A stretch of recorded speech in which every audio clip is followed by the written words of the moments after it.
یہ لکھا ہے کہ حضرت عمر فاروق رضی اللہ تعالیٰ عنہ کے دور میں بھی کس طرح کا واقعہ پیش آیا۔ وہ ایک نوجوان تھا، حسین و جمیل تھا، اللہ نے حسن عطا کر رکھا تھا بڑا۔ اس نے جب بھی نماز پڑھنے کے لیے آنا نا تو راستے میں ایک عورت تھی، اس کی نظر پڑتی، اور یہ کہا گیا ہے کہ جو نظر ہے یہ شیطان کے تیروں میں سے ایک تیر ہے حضرت، اسی لیے تو حضرت جی نظریں جھکا کے چلنے کا حکم دیا گیا ہے، کیونکہ جو نظر ہے یہ شیطان کے تیروں میں سے ایک تیر ہے حضرت جی۔ پڑھ تو یہ ایک دفعہ جاتی ہے لیکن کتنی دنوں تک حضرت اس نظر کا جو اثر ہے وہ دل سے نہیں جاتا حضرت۔ اپنی نظریں بڑی سنبھالو حضرت، اپنی نظریں بڑی سنبھالو حضرت۔ وہ اس کی تو نظریں پاک تھیں لیکن راستے میں ایک عورت تھی، اس کی پاک نہیں تھی۔ اس نے آتے جاتے جاتے آتے آتے جاتے اس کو دیکھنا، شیطان نے اپنا کام کرنا شروع کر دیا۔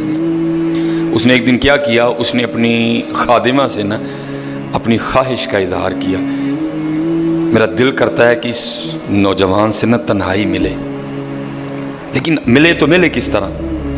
وہ جو خادمہ تھی ذرا پکی عمر کی تھی، اس نے کہا یہ تو کوئی مشکل کام نہیں ہے، آج ہی رات کو بات بنا دیتی۔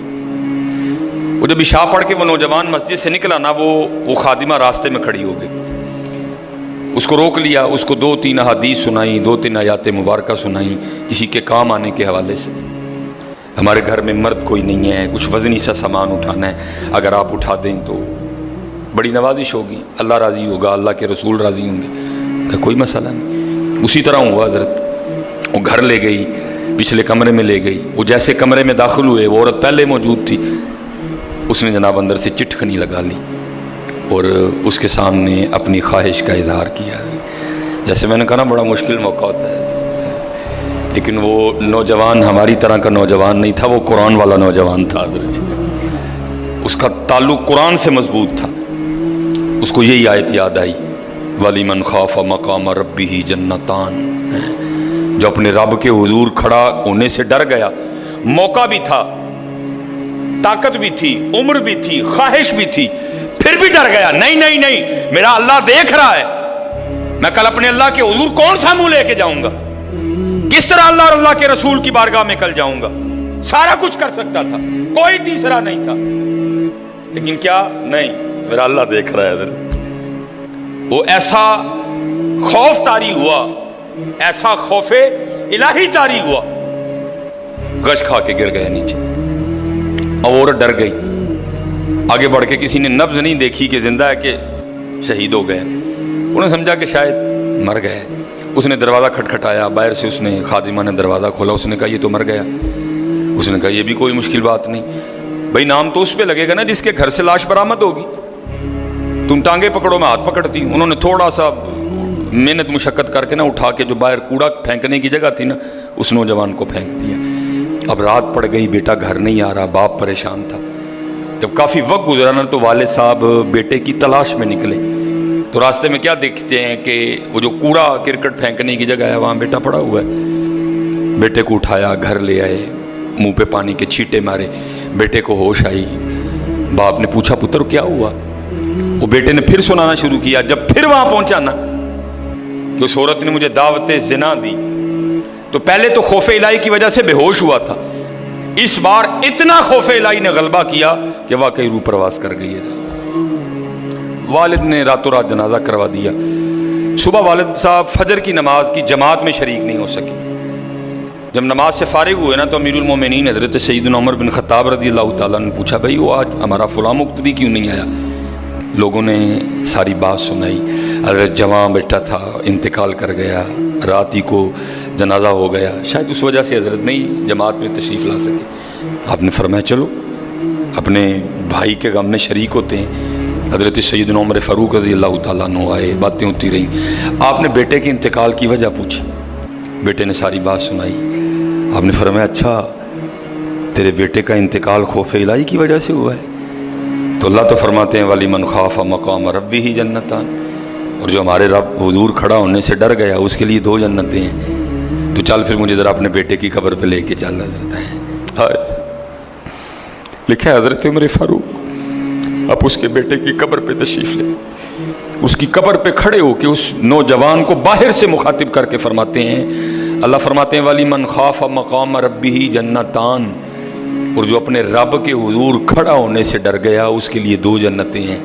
اے نوجوان اب آگے تو بتا اللہ نے تجھے 2 جنتیں دیں کہ نہیں دیں؟ تو لکھا ہے قبر سے جواب آتا ہے امیر المومنین رب سچا، رب کا رسول سچا، رب کا قرآن سچا، میں جیسے ہی قبر میں آؤں اللہ نے مجھے 2 جنتیں عطا کر دی ہیں۔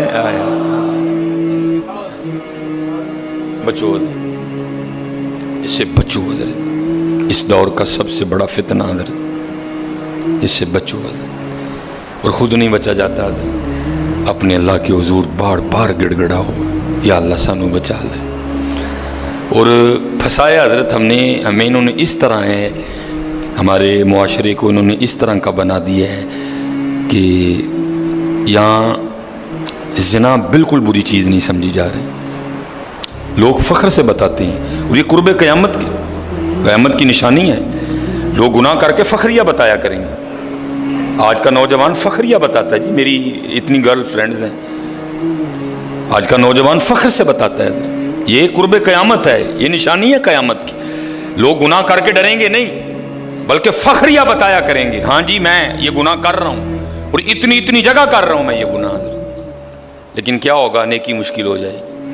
آج حضرت جی آپ دوسرا نکاح کر لیں، اللہ سنت ہے، قرآن میں اللہ خود کہہ رہے ہیں فَإِن تَابَ لَكُم مِّنَ النِّسَاءِ مَثْنَىٰ وَثُلَاثَ وَرُبَاعَ۔ پہلے کی تو اللہ نے بات ہی نہیں کی، بات ہی دوسرے سے شروع ہو رہی ہے۔ مِّنَ النِّسَاءِ مَثْنَىٰ وَثُلَاثَ وَرُبَاعَ، پہلے کی بات ہی نہیں ہوئی، بات ہی دوسرے سے شروع ہو رہی ہے۔ جتنی مرضی گرل فرینڈ رکھ لیں، آپ کو کوئی برا نہیں سمجھے گا، بلکہ لوگ آپ کے جانے کے بعد بڑا خوش ہو گئے کہ یار بڑا رنگین مزاج آدمی ہے۔ لیکن حضرت آپ دوسرا نکاح کر لیں، اسی وقت آپ لوگوں کے کاغذوں میں 2 نمبر ہو جائیں گے حضرت۔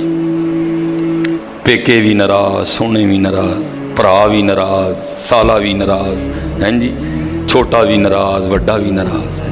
یہ کیا ہے؟ یہ قرب قیامت ہے حضرت۔ گناہ اچھا ہو گیا، گناہ آسان ہو گیا، نیکی بری سمجھی جانے لگی، نیکی مشکل ہو گئی حضرت۔ اس لیے بچو حضرت، اور اس کا طریقہ جو ہمیں ہمارے بڑوں نے بتایا ہے یہی ہے حضرت جی، روز سرگی اٹھو تے اللہ دے حضور رو، یا اللہ جے دن چڑھے آئے تے تیرے فضل نہ چڑھے آئے، جے چاڑے تے پھر ساڑی حفاظت بھی فرمائیں گے، سانو بچا بھی لیں گے، ساڑی حفاظت بھی فرمائیں گے۔ تو حضرت جی دنیا تو 4 دن کی ہے، جا رہی ہے،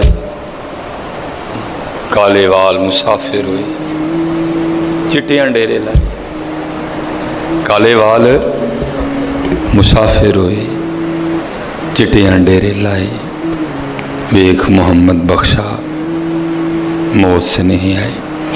اور حضرت جی اللہ سب کو اپنی حفاظت میں رکھے۔ اگر کوئی اس گناہ میں پھنسا ہوا ہے، اگر کوئی اس گناہ میں پھنسا ہوا ہے تو میں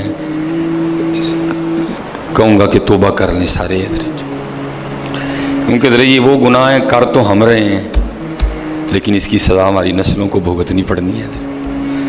کیونکہ امام شافعی رحمۃ اللہ تعالی علیہ فرماتے ہیں زنا وہ قرض ہے جو لے تو رہا ہے لیکن چکائے گی تیری اولاد حضرت۔ زنا وہ قرض ہے جو لے تو رہا ہے لیکن چکائے گی تیری اولاد حضرت۔ اس لیے حضرت جی اپنی اولاد کے لیے، اپنی بیٹیوں کے لیے، اپنی بہنوں کے لیے گڑھے نہ کھودو حضرت، اس سے بچو حضرت، اس سے بچو۔